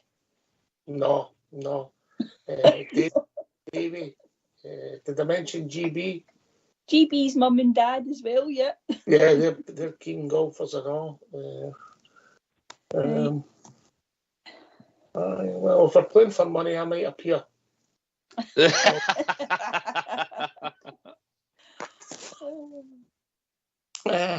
Yeah, right. Aye. I'll be interested to see what comes back with the second goal, because there were great goals, Jeff, for the two of them. What comes back in the poll for what goal was the best? The two of them were excellent goals, you know, at any level. If they've scored 8 goals against Bolton, they were still good goals, yeah. Absolutely, Ox. You know, I mean, Seaman's goal was a belter. It was an absolute screamer. By somebody else, it's not bad at the golf. Mr. Fox. Ooh. Jack Nicholas. Or as it was known in his local course, Slack Nicholas. Carry on. Yeah, Seaman's goal was a screamer, Ox. It was. I mean, the goalkeeper wasn't even a half a yard close to it. You know, it was right in the top corner. There was no goalie was saving that. 2 goalies wouldn't have saved that. But just from a footballing perspective, the actual one-touch stuff, and I think the fact that we totally exposed them. Well, Cantwell did. Cantwell basically left 4 of their players in the middle of the park. If you watch it again on the highlights, they didn't know where to go, and we literally just opened them up. And that's the danger of playing that high press that they play, that high pressing game. It leaves you vulnerable at the back. Michael Beale knew that, and we exposed it. But from purely just for watching it in the stadium, Ox, as well, unfolding in front of your eyes. I mean, each pass got better than the one before it, and if that was even possible. But the ball, the curve ball for Dessers round the corner was brilliant. Matondo had a lot to do, and he just took it in his stride and again left the goalie with no chance. That was a great goal. You'll be watching that. The kids will be watching that in 20 years' time, and no doubt, you know, like some of the other goals that we've scored against PSV over the years, like we still go on about the Bobby Russell goal. Aye. Somebody played a cute pass with that goal as well, Mr. Tommy McLean, I think it was. Only because I've seen the DVD. Right. But I'll tell you what, with the 2 guys that scored the goal, if I've been honest, Bridge, I think it surprised a lot of the support. If you'd have said that before that game, Seema was going to score a screamer and Matondo was going to score a screamer, people would have been really surprised. Well, I certainly was so delighted for both of them. But you get so much hope for them, and I didn't know that guy could do that type of thing. So I must be very honest and say it was just wonderful to see the way the ball bobbled, and all of a sudden it broke out to him, and he just let loose. And it's just golden. The young lad, golden. He's been working up to that. He's hit a bit of form, been working up to something like that. Now you might never see another goal like that from him, so we'll not expect too much. But my goodness gracious, he's hit a bit of form. And I hope he gets a start and a good run in the team. And let's get going with him. I just think he looks good. He looks good. Yeah. Sorry, come on, Knox. Yes, of course, David. I think the point, I know the boat we're talking about, but Seema's goal, I think London sort of touched on it, was because up to that point, we didn't really look dangerous. We were getting a break or two, but that goal and at that time, I think that's what really made it that special. And it being a top-notch strike and the move, I think that made it, because I don't think everybody, I think what I'm trying to say is, I don't think anybody's seen that coming. No, I get that, really. I don't think we much. On you go, Jaffa. I was just going to, sorry, Ox, to interject. I was just going to say, well, by all accounts, Davey, right on the stroke of half time, the big captain, Luke de Jong, went in and took the dressing room door off the hinges. Mm-hmm. According to McCoist and Alan Brazil on Talk Sport on Wednesday morning, I wasn't aware of that on the night of the game. Obviously, you wouldn't be when you're in the stadium, but he went into the dressing room at half time and done a Terry Butcher and took the door off its hinges. That's right. Yeah, well, he's not a bad player. He brings players into the game. He's not maybe get the pace he once had, Jaffa, but he can play the game. You can use him as a waller. He reads the game so well, Ox. He's a clever player, a very typical, Dutch player. He's technically very good. He You know, that was the one thing I did notice with a lot of their players. They were trapping the ball, Ox, you know, instant control. The ball was sticking to them. And we've got to aspire to that. That's what we've got to get better at. And I hope next week we can get better at it. You know, as I said, a lot of the players are new and they're still settling down. And I'm you know, we're hoping that can improve as game by game. But that was the one thing. Luke De Jong's he's a quality player, Ox. Aye, we'll see what it takes us. Aye. Come and join us. Last half an hour of the show. Be great to hear your thoughts. 0141 356 1972. Tuesday's gone. It's all but Saturday, another wonder. Yeah, definitely, Ox. And I think last season we managed to beat Ross County. I think I think we won the 3 games that we played against them. But as Jaff alluded to earlier, they've started not bad. It's quite a nice wee stadium. It's a decent pitch. But you would imagine that they'll probably park the bus to a certain extent, although because they're playing at home, they might come out and maybe have a wee bit of a go, Ox. So we're going to have to be creative. I know we're talking about what team he's going to pick, but whoever he does pick, they need to make sure that we play a good tempo and we're right on it from the start, because if you play this slow pedestrian football with very little sort of, tempo about the game, it just kind of plays into their hands. So, we need to be right on it from the beginning. Put the ball in the net, Jaffa. Oh, that's the answer, isn't it, Ox? That's for sure, and I agree with Linda. I mean, I sincerely hope that's not a game plan, but I think it will be certainly to contain them and again try and hit them on the break, because they can only play one way. That's the only way they know how to play. So I think it'll be a similar kind of pattern to the game, Ox. But if anything, them being on home turf and probably been a bit more, maybe a bit more freer, if you want, and a bit more content on their own territory. I think if anything, there'll be more spaces for us to actually exploit. So it's all to play for. A bit cracking game.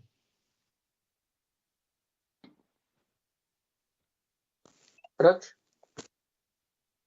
Yes, yeah. Look, Saturday is Saturday. I'm not trying. I don't want to be jumping across to next week, but Saturday's going to be a tremendous game for Rangers. It doesn't matter. They're all challenges, huge challenges now. But I want them to play a lot more of the youngsters and the guys that can come through. That's what I would like to see. And let's go out there and take them to the cleaners and do it. Just put the ball in the net and go and do it. Go and win the game. And then the rest of the boys are rested. Rested is not a word, but tell them to purpose is rested. I just want everything to be right for Rangers. I don't really care anymore now. Just go and do it. So please, manager, pick your best team if you want to. Pick the best team for the game. That's the way I'm looking at it. And keep a bit of relief for the players for next week, because they'll need it. They will need it. All right. Some things happening off the park this week, Jaffa. New finance controller, new billionaire, even more money than Bridge, just on the board. Obviously, the boy, make sure I get his name pronounced. He's like Alphabo is leaving them from. There's been a mutual agreement. He's leaving us. Maybe a slight disagreement about whether he can play for his career. I think there'll be lawyers and insurance people involved with that, but we still wish him all the best for the future. And the boy was very, very unlucky for his reasons not to be playing or even have a goal. Obviously, it was cardiac problems, so we do wish him all the best, even though we've never seen the boy play. But what are you making of the off-field stuff, Jaffa? Yeah, interesting I mean, the John Halstead thing, I think, had been muted for a while. He's the US investor that's joined the board. A very, very wealthy man. Self-made. I think he's a business colleague of John Bennett's, so no great surprise there. I think the two of them operate in the same part of the industry. He's got great experience. He's very well regarded. You know, he's a money man, Ox, so to speak, if that's the right term. I.e., he's been involved in investments and hedge funds and started his own hedge fund and became a very wealthy man many years ago. So, listen, I think that's a great move. I think any kind of business knowledge like that on the board and the boardroom and supporting the executive team, I think is great. Hopefully, it'll open up a few more avenues. Be interesting to see what kind of direction they're thinking about. You know, try to get more money into the club. I suspect that's where they're looking. It's obviously in the States where there seems to be a lot of activity there for us. So I think it's a great move, Ox. I really do. I think we'll see the fruits of that. Maybe in the next 12, 18 months, you'll see some things happening. And I'm also have to comment, I'm impressed with some of the guys that have been getting, that have been joining the board. I know there was an appointment today, but I like what's going on behind the scenes just now. There seems to be a togetherness with the board. They seem to be trying to get stuff done. They have a plan. They have a way of they want to do stuff, and they've got an idea of what they want to do. And I like that. I think we maybe a wee bit started to become a bit stale again with what was going on before. And there seems to be a bit more. It's energised again, the inside of the club. So I think that can only be good for us all moving forward. Davey, I want to talk to money about you. Yeah. Carry on. What are you making in that new Clydesdale tenner?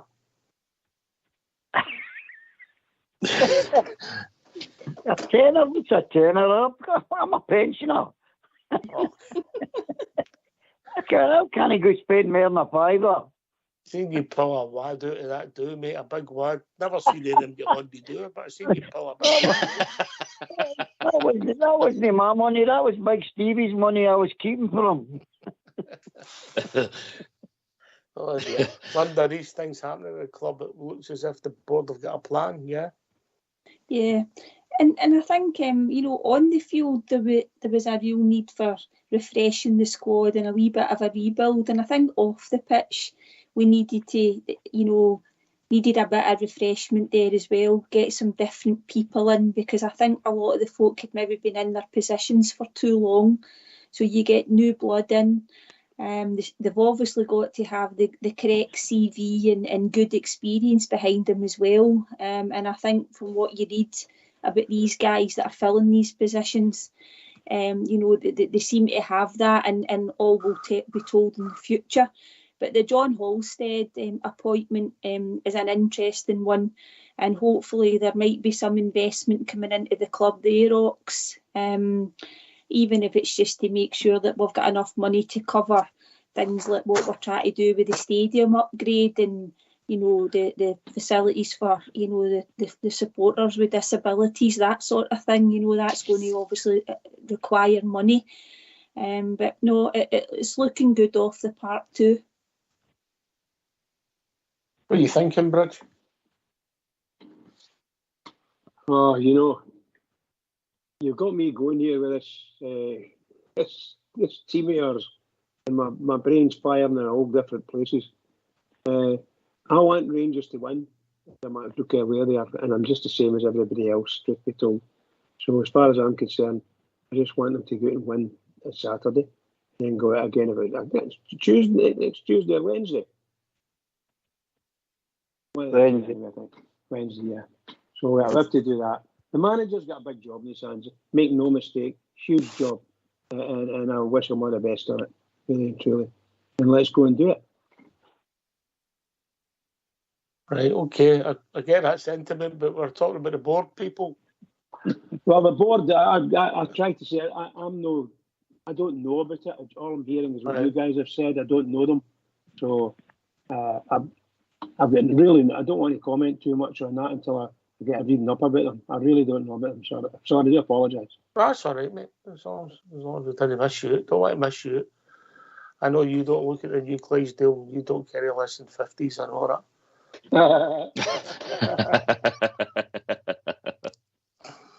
Right, okay.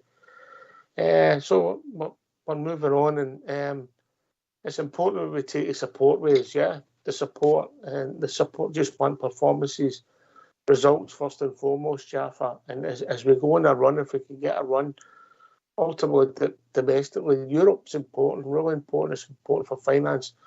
But we want to keep this run going, so we want to win on Saturday, see where it takes us Wednesday, we want to win next Sunday. And all of a sudden, the start of the domestic campaign is okay, yeah?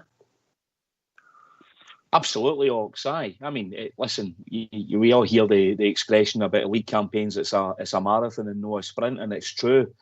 But we know how this is all going to pan out with the league. It's down to us and them, as far as who's going to win it. And what we can't be doing is getting ourselves into a position where we're chasing, because that's where we ended up last November, and we couldn't lay a glove on them. So we don't want to be in that position. And I'm not for a minute saying that they're any great shakes either. I don't take too much notice of them, Ox. I hear bits and bobs, and obviously I keep my eye on it because I think it's healthy to do that. But and as far as that goes, the league side of it goes, it all feeds into the one adrenaline, if you want, and Europe's the same. And I think we've done well. The manager's done reasonably well. In the European games, he's navigated his way through the Servette tie, which was a tricky tie. Again, tricky team, no mugs, especially at the start of the season when fitness levels aren't where they should be. And then bang, we're right into a game against PSV. And I think we acquitted ourselves very well. And it's all about getting momentum and belief. And I think that's important for any team. They've got to believe that they can do it, but the players almost need to see that in action, Ox. And I think the game during the week, they've done that for a lot of the players, and I think that's why you got the kind of reaction for guys like Cantwell and Butland. Even after I heard them talking about the atmosphere in the stadium, about how brilliant it was, and probably one of the best atmospheres he's ever played in. So, and they'll be wanting more of that. So the players start to get the understanding. They get told about it. But then when they see it in the flesh and they see it happening, it kind of reaffirms that. So from that perspective, I think it all feeds into the same thing. If we those 3 games in the next, whatever it is, 8 or 9 days, if we can manage to get 3 victories, well, then confidence starts to soar through the team, and players start to believe in themselves. Yeah. Linda? Yeah, Jaffa's right. When you start to win football matches, your confidence grows. They're getting to know each other, building relationships. But it does take time, and maybe we just need to be a bit more patient. The difficulty for us as a fan base is that we just want to win things, Ox. We want to win trophies. You talk to your family, your friends. I mean, we're all, we're desperate for silverware. We want to get back to winning things. And I think sometimes that's why we get disappointed as well when we maybe don't play well, or, we don't go out and win a game of football when that's all we're asking them to do. But let's hope that they can get a bit of momentum, get some real confidence from that performance the other night. It's not easy. We know that it's not easy to win games even in the Scottish League because of the way teams normally set up against us. But as I say, if these guys can bring us some silverware, they're turning into heroes just now. But we do want them to win things, Ox. It's definitely a priority, isn't it? And ultimately, every season the league's the priority, Dave. Yeah, that's the priority. The rest, I think, is Southside, and the rest gravy. Yeah. Yeah, I was saying that the other night. Well, I've seen it tonight as well. And I always like listening to Jaffa. He's always very positive in his comments, and he breaks things down. You can tell he knows. That's just my opinion. He knows greatly what he's talking about, and he's very It's positive. magnificent, David. You come on here, you're very complimentary with Stevie and Southside, and the night it's Linda and Jaffa. You're not got a good word for me. I tell you, I don't need to. You'll be getting a letter from my lawyer in the morning. Thanks, Davey. I appreciate it, Paul.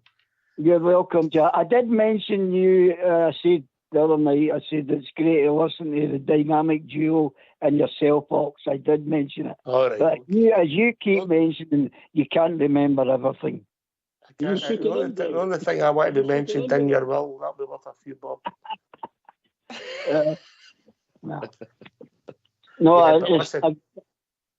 On you go, David. On you go.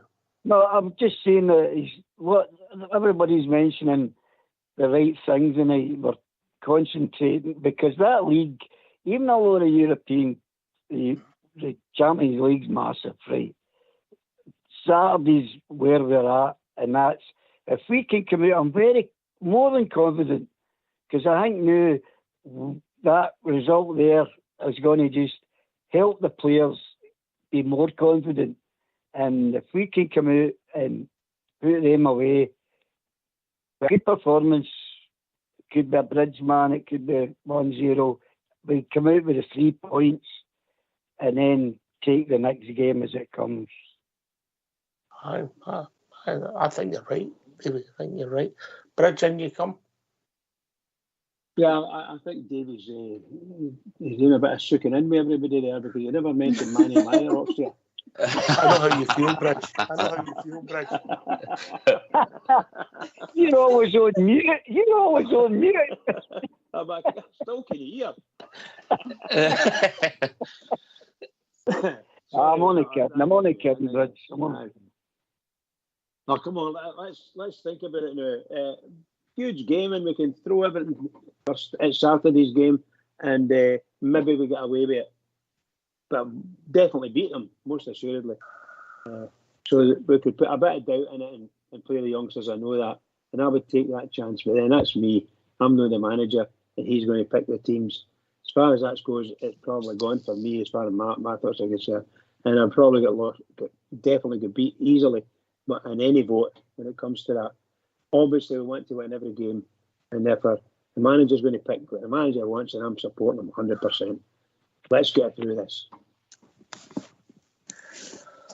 I just think the manager's got to be just a wee bit coy, and I think it's great that he wants to be honest, but I just think he's got to just be a wee bit cuter, Linda. Yeah, do you think sometimes he gives too much away, Ox? I just get the impression. I think he's a decent fella, which is fantastic. He's honest, which is fantastic, but I just think the press, they'll just talk and he just gives them one at the right time and they'll just crucify him. We know what the press are like. We've no friends there, and I just think he's just got to be slightly coyer, Linda. Yeah, I think so. I did notice that the presser for the PSV game, I thought he was quite short in some of his answers. And somebody even asked about the Glenn Kamara situation, I think, and he said, there was nothing to report on that. And I think sometimes he just needs to give that answer. If they're asking him things that he feels that he doesn't want to comment on, he should just say, look, I'm not commenting on that, and move on to the next question. But I think you're right. I don't think he's trying to be everybody's best friend. I don't think that. But I do think sometimes he's said a few things that he's then changed his mind on, maybe in a couple of pressers later. So he should just stick to whatever script he wants to. And I think he maybe needs to direct it a wee bit more, but it's not easy because some of the questions, they're always looking for headlines, we know that. But sometimes he maybe just gives a bit too much information. But he's learning as well, isn't he? But you don't get a lot of time to learn on the job at Rangers, and he'll have found out that pretty quickly, especially after the Kelly result, Ox. Aye. What are you thinking, Bridge? Well, I'm thinking that the manager's going to play his best team on Saturday. That's what I'm thinking. Totally against my advice, of course, But that's what I think he's going to do. He's going to play his best team just to spite me. And those same team are going to go out on Wednesday then and do the business. That's what he's going to do. Because I agree with you, and irrespective of how much I want to argue about it, it's damn right. It makes sense. We've got to win these points at the weekend. We've got to win them. Irrespective of what happens, we've got to win the points. So that's what I'm thinking now. I was wrong, and I take all these words back. Well, I don't really take them back, but No, you want it right. I don't think there's any right or wrong answer. It's only hindsight will let us know. We'll know Wednesday night, Jaffa, will we? Which right and which wrong as far as the next 2 games are concerned. No, exactly, Ox. I'm not so sure there is a right or a wrong. There's just a different way of approaching it. You might end up with the same result. What Bridges suggesting, we playing Sterling and Johnny Afoko, in the left for covering for Bournemouth. But I don't think he'll do that. I think Michael Beale's already demonstrated, and even last season when he came in, I don't think he'll do that either. Not that I'm saying he had a big game, a big European game ahead of him. I think he'll tweak it a wee bit, and I think he'll maybe rest 3 or 4, as we've all said and suggested, and he'll pick who those 3 or 4 are. And as if we've said, if you get a couple of early goals or even a couple of goals in the first half, and you've got control of the game, then I think he'll change it with the 5 subs. But going back to the Michael Beale interview choices and the way he operates, Ox, I totally agree with you. I think I know what I would like him to do. I'd like him to go and have an afternoon with Graham Souness and get him a wee bit of guidance for somebody like Souness with the press. He's too honest, Ox. He needs to learn to start telling lies. Or start, come on, we'll all teach him how to tell lies. Not me. Bridgman's been telling me the same one for years. I'll get these Ox. David could do that. David could go and meet him, teach him how to tell lies. That's what he could do. That's quite good. He needs to allude to things and no, just stop being too straight with him and leaving himself wide open. He needs to stop being interviewed by the BBC. That's number 1. Please, get them out of your stadium. They're poison. I think we're stuck with him for a wee while yet. Shocking. Really shocking. Wow. Fox has done a montage of stuff. And it's pretty... when they're talking about us in other games, is even frightening, we get rolled into it. No, they're playing to an audience. Exactly, all the time. Absolutely. The bottom line, one at a time.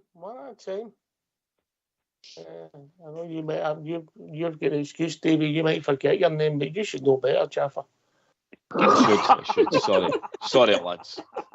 Girls. No. Right, on you go, Jaffa. I was just going to say that I see they were actually at New Edmondson House reporting for Reporting Scotland on Tuesday night. I caught that on Wednesday. Exactly. There was a wee thing flying about. What are we letting them in there for? What are we letting them in anywhere for at Ibrox? Dear. Anyway, I know it's a contract and so on and so forth, so not much we can say. David? The bottom line of all this is that he won't be judged on interviews, no matter how he presents himself. He'll be judged on results, and that's what counts. He can say all he wants for me. He gets the results on the park. I don't care. That's where it counts. I get that, David, but before he can start saying some of the stuff he wants to say, we need to be sitting top of that league. Yeah. That's coming. Because even the supporters think Wonder sometimes talks cheap, yeah? Yeah, because I know sometimes, some fans were a wee bit upset with Todd Cantwell, and, he was winding up the other side of the city, and, we're thinking we just want them to do their talking on the park. And I'm not saying that the manager does anything like that. I know he got involved in a bit of a spat with a certain TV person last year as well, when he came to the club. But I think we just want the talking to be done on the park. We want them to win things.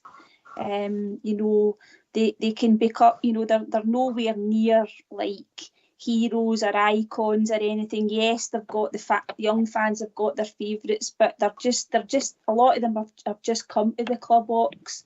They've still got a lot to prove. But as I said earlier, we simply have to win things. They have to win trophies. Yep, right.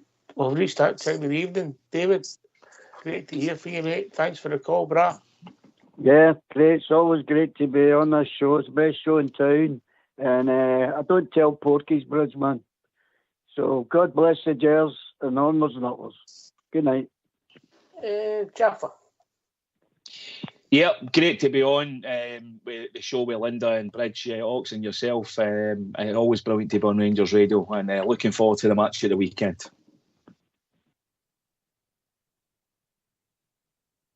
Linda?